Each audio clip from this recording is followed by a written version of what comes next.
सबसे पहले भगवान भोलेनाथ के चरणों में प्रणाम करती हूँ, मेरा प्रणाम स्वीकार हो। आदिशक्ति माँ भवानी गौरा के चरणों में प्रणाम करती हूँ, मेरा प्रणाम स्वीकार हो। सभी देवी देवताओं के चरणों में प्रणाम करती हूँ, मेरा प्रणाम स्वीकार हो।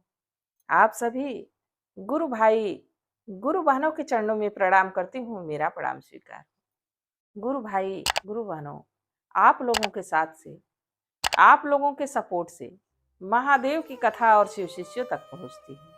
तो आप लोगों से यही निवेदन है कि आप लोग कथा को ज्यादा से ज्यादा शेयर करिए ताकि महादेव की कथा और शिव शिष्यों तक पहुंच सके। अगर जो आप लोग चैनल पे नए हैं तो सब्सक्राइब कर लीजिए ताकि जो वीडियो पड़े, जो कथा पड़े, वो आप लोगों तक आसानी से पहुंच जाए। कमेंट में महादेव का नाम जरूर लिखिए। महादेव का नाम लिखने से, बोलने से सारे कष्ट दूर हो जाते हैं। और एक बात, कथा को पूरा सुनना चाहिए।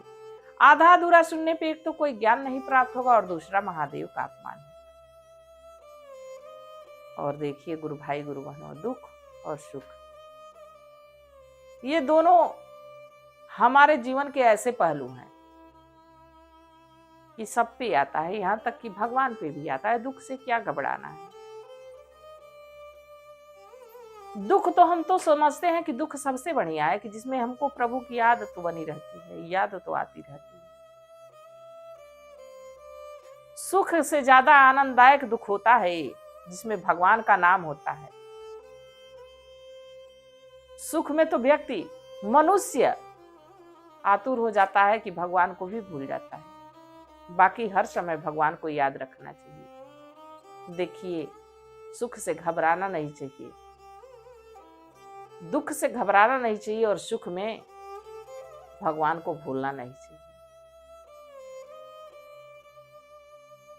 दुख ही मानव का, दुख ही मानव का संपत्ति है, फिर दुख से क्यों घबराते हो। दुख ही मानव की संपत्ति है, फिर दुख से क्यों घबराते हो।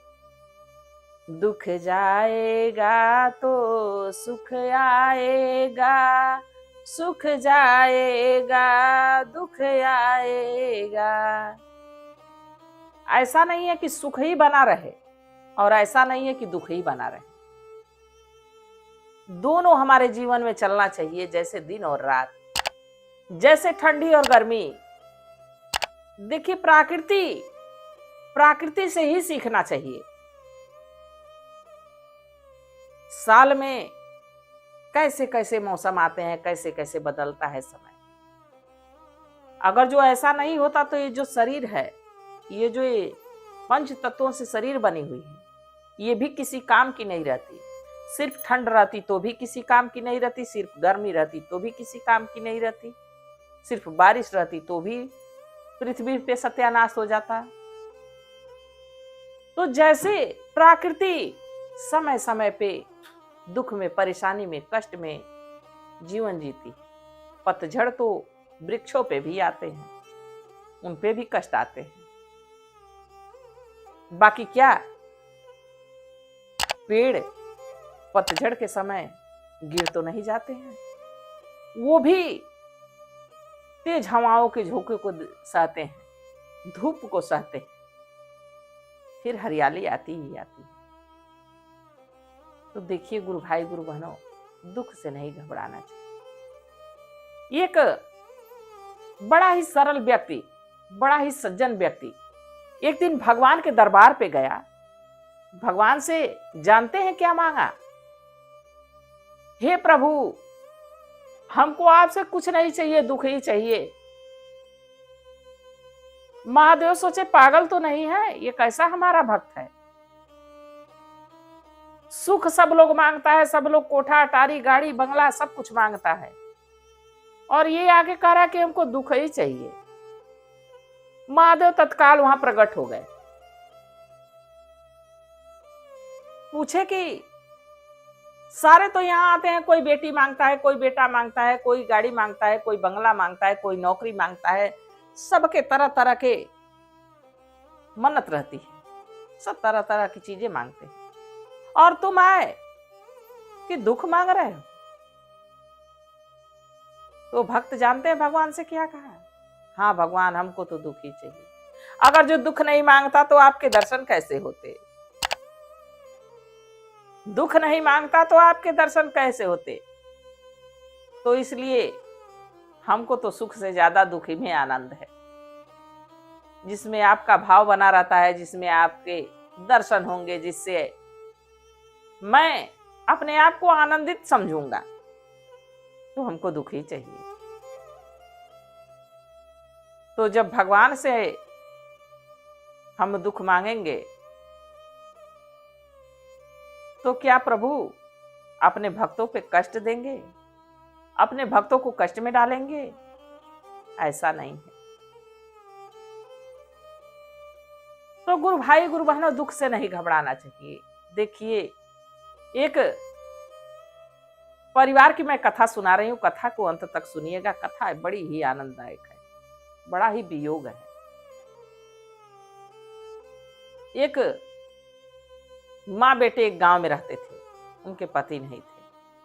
अपने बेटे का जानते ही हैं, अगर जो औरत पे जिम्मेदारी आ जाए तो माता पिता दोनों बनना पड़ता है। बड़ी परिश्रम की, पढ़ाई लिखाई, बच्चे को पालने पोसने में बड़ी मेहनत की। बाकी बड़ी दुराचारी औरत थी। अपने बेटे के लिए तो एक डायन भी उतना ही प्रयत्न करती है जितना कि एक सज्जन मां करे। पाल पोस के तो बड़ा कर दी, बाकी कभी सोचती नहीं थी कि हमारे बेटे का विवाह हो। बाकी लोक लाज से, समाज से सारे लोग कहते थे कि बेटा सयाना हो गया, विवाह कर दोगी तो कुछ आराम मिल जाएगा। एक सुंदर और सुशील लड़की देख के अपने बेटे का विवाह कर दिया। और देखिए, महादेव की ऐसी कृपा, सज्जन ऐसी आई कि शिव भक्त आ गई उस घर में, जहां पूजा पाठ का कोई महत्व नहीं था, कोई मोल नहीं था। एक शिव शिष्या आ गई, वो गुरु जी का आसन लगाई, रोज पूजा आराधना करती, घर के काम करती सारे, और सबको खुश रखने की कोशिश करती। धीरे धीरे समय बीतने लगा, कुछ पुरानी हुई। तो एक दिन उसके कानों में, गांव में कहीं शिव चर्चा हो रहा था, तो आवाज आई। तो अपने सासू से अनुमति मांगने की कोशिश की। माँ जी, मैं शिव चर्चा जाना चाहती हूँ। तो उसकी सासू माँ कहीं, हमारी अब चलती वलती नहीं है, तुमको अगर जो अनुमति लेनी है, पूछनी है, तो अपने पति से पूछ लो। ये बात तो बोल दी। फिर जाके अपने बेटे से कही कि देखो, तुम्हारी पत्नी के लक्षण ठीक नहीं है, घूमने जाना चाहती है, अभी आएगी तुमसे पूछने। हमसे पूछिए तो हमने तो मना कर दिया, अब तुम समझो तुम्हारी पत्नी है।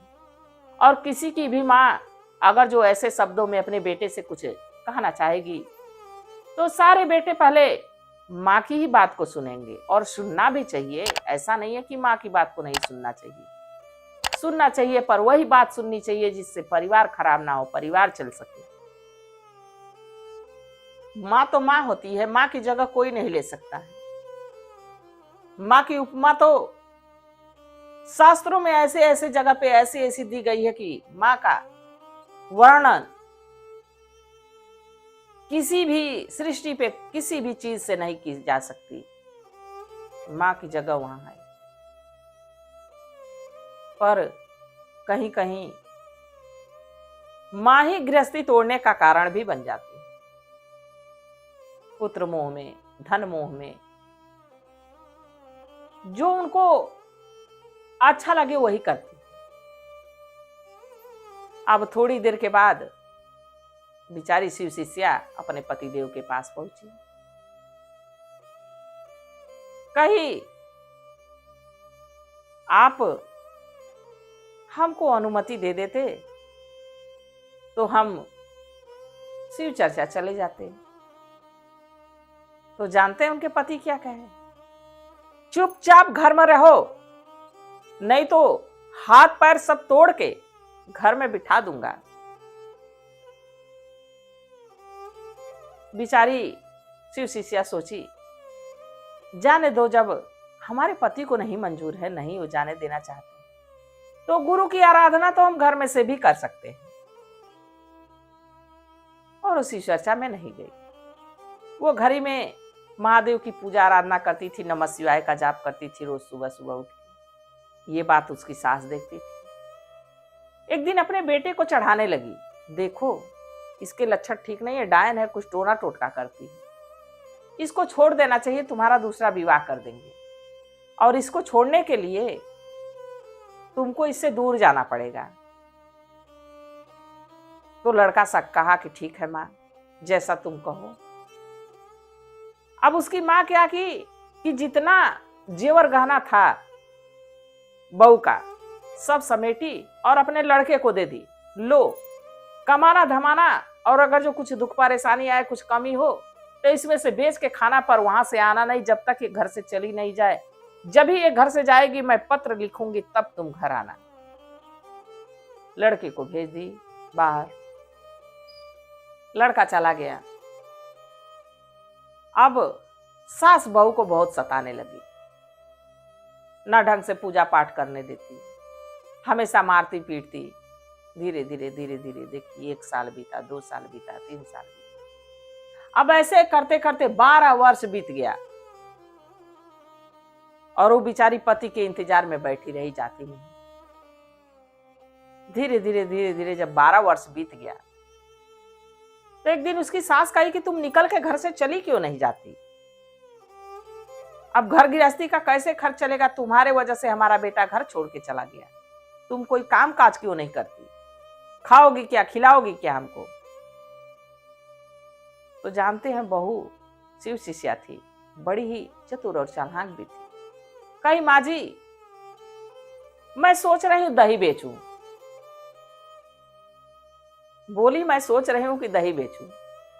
तो उसकी सासू माँ कही कि ठीक है दही बेचो। सोची कि इसी बहाने घर से बाहर जाएगी तो मैं इसको कुलक्षणी साबित करूंगी, इसको कुछ ना कुछ क्लेम लगा दूंगी और घर से इसको निकाल दूंगी। अब यही बात तो सासू माँ उसकी सोची। अब बेचारी एक दिन दही जमाई और दही लेके बेचने निकली। और जब दही बेचने निकली तो बेचते बेचते देखिए महादेव की कृपा, दही को बेचते बेचते कहीं दही बिकी नहीं, बेचते बेचते उस नगर में जा पहुंची जहां उसके पति थे। और कैसे बेच रही थी? अरे दानापुर के दाना मछलिया, परवरपुर के तेल, सुन मोरे साजना। दानापुर के दाना मछलिया, परवरपुर के तेल, सुन मोरे साजना। अरे हमर दहिया बिके आना मोल, सुन मोरे साजना। ऐसे मधुर आवाज में गाती कि लोग घरों में से निकल के देखते।